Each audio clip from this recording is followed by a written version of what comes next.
చూడగలిగితే పరిశుద్ధ గ్రంథంలో ఇమానియేలు అనగా అర్థం ఏంటి? ఆ భాషాంతరము అంటే దేవుడు మనకు తోడు. దేవుడు మనకు తోడు. ఏ విషయంలో తోడుగా ఉంటాడు? ఒకసారి తోడుగా ఉండి మరొకసారి మర్చిపోయేవాడా?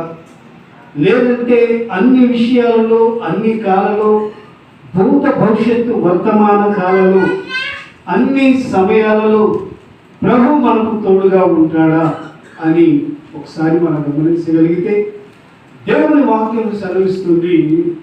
మొట్టమొదటిగా మత్తయి సువార్త 18వ అధ్యాయము 20వ వాక్యం అంటాడు, ఏలయనగా